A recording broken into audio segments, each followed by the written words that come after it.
Alors, la même question est posée et cela pour la 5e fois. Et toujours la même question qui va comme suit. Comment toi, mon frère, en tant que mari, ou toi, ma soeur, en tant qu'épouse, tu peux savoir que tu fais malheureusement partie de cette catégorie de personnes qui cherchent à avoir raison. Et cela à tout prix et malgré tout. 5e symptôme. Ne jamais présenter ses excuses. Même lorsque tu as tort en tant que mari ou en tant que femme. Mon frère ou ma soeur, sache-le. Présenter tes excuses à ton épouse ou à ton mari que tu as offensé est une manière de tout simplement lui reconnaître sa valeur d'être humain. Je m'explique. N'est-ce pas que même un homme ou une femme qui offense un animal par inadvertance ou bien de manière injuste lui présente souvent des excuses, malgré que cet animal ne comprendra rien de ces mêmes paroles d'excuses. Alors, quelqu'un offense de façon innocente un animal et se précipite pour caresser l'animal et pour lui dire « pardonne-moi ». Ou bien même chez les Anglais « I'm sorry ». Mais non, on peut présenter des excuses à un animal. Mais toi, mon frère, en tant que mari, tu ne veux jamais présenter des excuses à ton épouse. Et toi, ma soeur, en tant qu'épouse, tu ne veux jamais présenter des excuses à ton mari, malgré que tu reconnaisses dans ton cœur que c'est toi qui as tort et que cette personne a été offensée de par ta faute. Voilà pourquoi enseignait tantôt que accepter de présenter ses excuses à son mari ou bien à sa femme est une manière de lui reconnaître sa nature humaine. Parce que lorsque tu ne le fais pas, et c'est justement aux animaux que l'on ne s'excuse pas, en pensant qu'ils ne vont rien comprendre de nos paroles d'excuses. Alors celui qui refuse de présenter ses excuses à son mari ou bien à sa femme, malgré que tu reconnaisses que tu as tort et que cette dernière personne a été offensée. Alors, qu'est-ce que tu dis de la nature de cette personne? Est-ce que tu considères toujours ta femme ou bien ton mari en tant qu'un être humain afin de tout temps refuser de lui présenter des excuses, même quand tu as tort? On peut aller plus loin, car il faut véritablement s'éloigner de l'orgueil, et cela dans le milieu conjugal. Mon frère et ma soeur, sache-le, présenter tes excuses à ton épouse ou à ton mari, que tu as d'ailleurs offensé, est une autre manière de toi-même reconnaître, cette fois-ci, toi-même reconnaître ta nature humaine. Je m'explique. Ai-je besoin de rappeler ici que seuls les animaux ne s'excusent pas? Quelqu'un a déjà vu un animal qui, après avoir mordu une personne, en parlant même d'ailleurs de l'animal de compagnie le plus connu qui est le chien, quelqu'un a déjà vu un chien qui, après avoir mordu sa victime, va en pharmacie, lui acheter des antibiotiques et venir présenter ses excuses? Si seuls les animaux, selon leur nature animale, ne s'excusent jamais, et que toi, en tant que mari, ou bien toi, en tant qu'épouse, tu refuses de t'excuser, et cela malgré que tu aies tort, et que l'autre ait été offensé de par ta propre faute, mais cela fait quoi de toi? C'est pas dans ma bouche que cela va sortir. pourquoi mon frère ou ma soeur, sache que présenter tes excuses à ton épouse ou bien à ton mari, que tu as d'ailleurs offensé, est une manière de reconnaître toi-même ton identité, non seulement d'humain et non animal, mais plus loin ton identité d'enfant de Dieu. Je m'explique encore une fois. Pourquoi je dis que quelqu'un qui s'excuse, ou bien qui présente ses excuses lorsqu'il sait qu'il a tort, ou bien dans le cas d'une femme, lorsqu'elle sait qu'elle a tort, et que ces deux, mis ensemble, ont offensé leur prochain. Pourquoi je dis que cela est une autre façon de reconnaître leur identité d'enfant de Dieu? Mais parce que tout simplement, j'ai parcouru les 66 livres de ce livre saint, conventionnellement appelé la Bible. Puisque comme de tout temps répété, le mot Bible n'existe nulle part dans les 66 livres des Saintes Écritures. Alors disais-je, j'ai parcouru les 66 livres que contient au total la Bible. J'ai aussi vérifié les 39 livres que contient l'Ancien Testament, sans oublier les 27 livres que contient le Nouveau Testament. Je suis allé plus loin, j'ai même exploré les 1189 chapitres que contient ce livre des Saintes Écritures. Je suis allé plus loin, j'ai même parcouru les 38 102 versets que contient au total la sainte parole de Dieu. Et nulle part dans cette recherche concordentielle, j'ai vu une seule fois le diable s'excuser. Pas une seule fois, le diable présentait ses excuses. Alors, si à la suite des animaux, aussi Satan et ses agents ne présentent jamais leurs excuses, et cela selon leur orgueil, ou bien même, dirais-je, selon leur rébellion, vis-à-vis de cette glorieuse personne, de l'Éternel notre Dieu.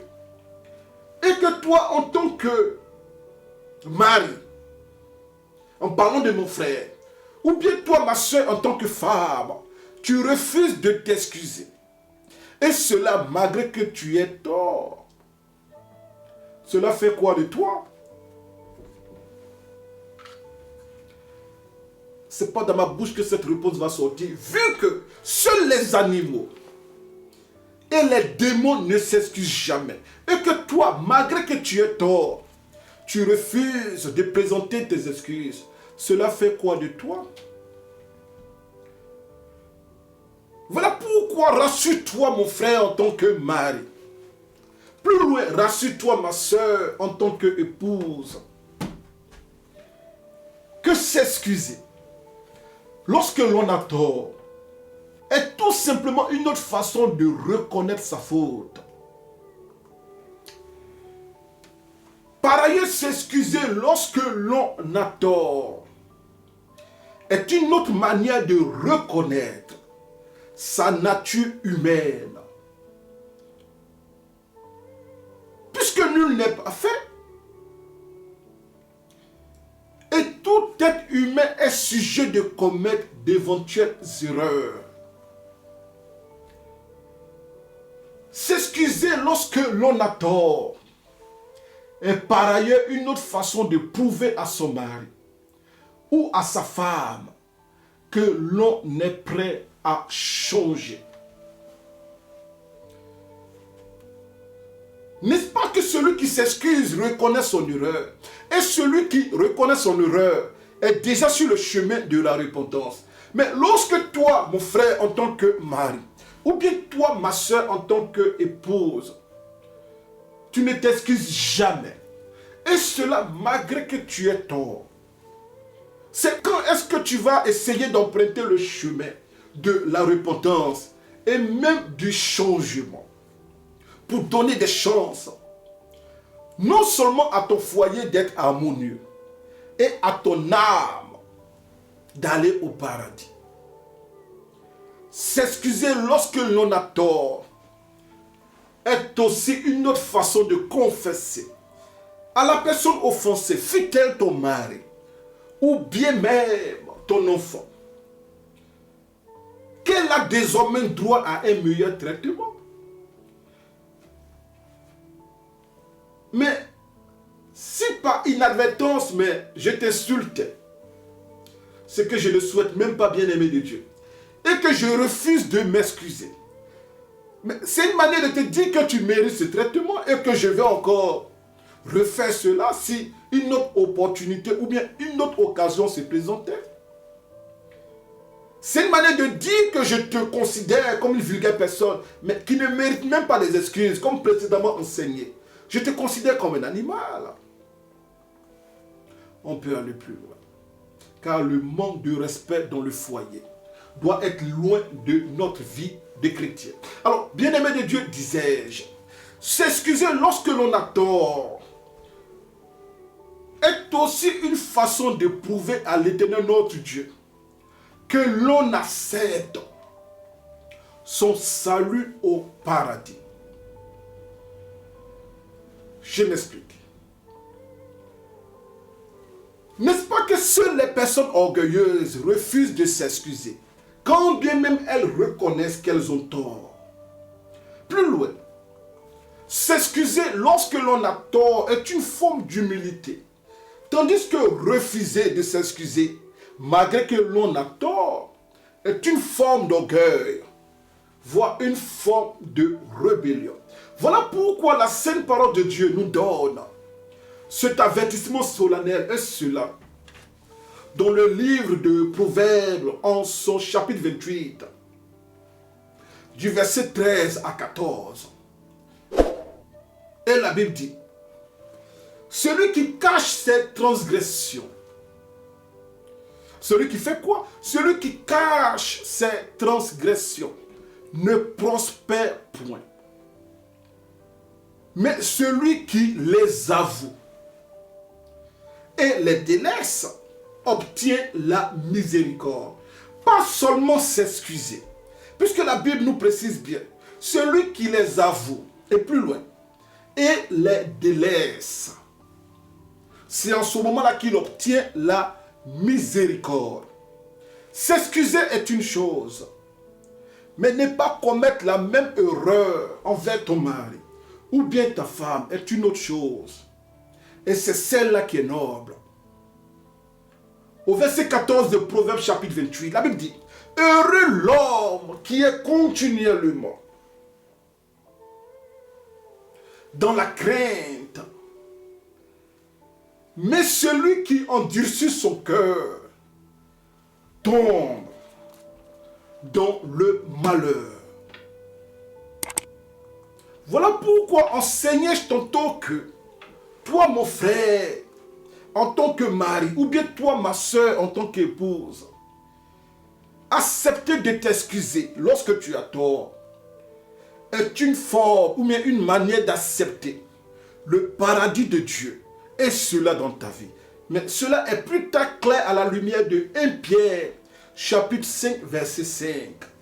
Un verset que nous connaissons tous qui dit que et tous dans vos rapports mutuels, revêtez-vous d'humilité. Et pourquoi? Car, adverbe de causalité ou bien d'explication, car Dieu résiste aux orgueilleux, mais il fait grâce aux humbles. Une autre question me vient à l'esprit en ce moment précis de cet enseignement biblique. Mon frère ou ma soeur, comment fais-tu pour demander chaque jour pardon à Dieu que tu ne vois pourtant pas? Mais toi, la même personne, refuse de t'excuser envers la femme que tu as mariée et que tu appelles ton épouse, ou bien dans le cas de ma sœur, comment tu refuses de t'excuser envers l'homme que tu as marié et que tu as pourtant offensé, et que tu appelles ton mari, et personne avec qui, que ce soit le mari ou la femme, vous partagez vos lits conjugaux chaque jour, personne avec qui vous vivez chaque jour de votre vie. Alors comment fais-tu pour t'excuser ou bien pour demander pardon à l'Éternel ton Dieu que tu ne vois pas et refuser de t'excuser vis-à-vis de cette personne avec laquelle tu es marié et avec qui tu vis non seulement sur la terre et dans la même maison, et plus grave, que tu as pourtant offensé. Une parenthèse. Ce qui est dommage est que la plupart de ces bien-aimés qui se comportent ainsi se font appeler chrétiens. Voilà pourquoi on s'énerve de tout temps que être chrétien n'est pas un vain mot, mais c'est un comportement. La Bible dit quoi? Nous ne serons pas jugés à partir des confessions ou bien des auto-élévations de nos bouches, mais par nos fruits et par nos œuvres. Et quand je parle d'œuvres, je vais parler de ce comportement qui démontre véritablement ta nouvelle naissance en Jésus-Christ, notre Seigneur et Sauveur. Mais pourquoi ce sont des soi-disant chrétiens ou bien des soi-disant chrétiennes qui se comportent ainsi? Mais n'est-ce pas que de tout temps l'on dit, mais tel père, tel fils, ou bien telle mère, telle fille? Est-ce que je peux emprunter cette expression pour dire, mais tel pasteur, tel brebis, tel faux prophète, telle fausse brebis? Le ministère de Satan peut-il enfanter des enfants d'humilité?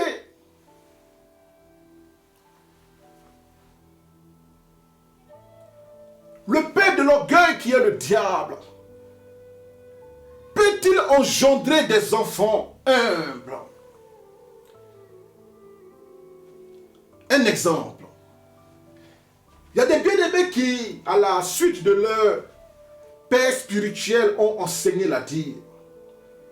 Mais à un moment donné, mais ils ont fouillé tout le Nouveau Testament, voire même l'évangile de notre Seigneur de gloire Jésus-Christ de Nazareth, voire même l'église primitive qui est née après la Pentecôte de Actes chapitre 2. Mais ils n'ont nulle part vu ni le Seigneur Jésus-Christ, encore moins ceux de ses apôtres primitifs, voire plus l'église primitive, pratiquer la dîme. Mais lorsque cet enseignement entre dans les oreilles, ils ne s'excusent pas. Ils ne présentent aucun sujet de remords et de repentance, mais dans leur orgueil, ils continuent de pratiquer la dîme et de mettre les enfants de Dieu sous la malédiction de la loi de Moïse. On peut aller plus loin. Beaucoup de prédicateurs qui, à la suite de leur père ou bien mère spirituelle, qui utilisent le 25 décembre de chaque année pour célébrer d'après eux la Noël, la naissance de notre Seigneur de gloire, Jésus-Christ de Nazareth, ou bien dirais-je, la naissance de Dieu. Tandis que nulle part dans la Bible, on voit non seulement le mois de décembre, encore moins le 25 décembre. Nulle part même d'ailleurs dans la Bible, on voit l'église primitive chanter joyeux anniversaire à notre Dieu qui est pourtant éternel.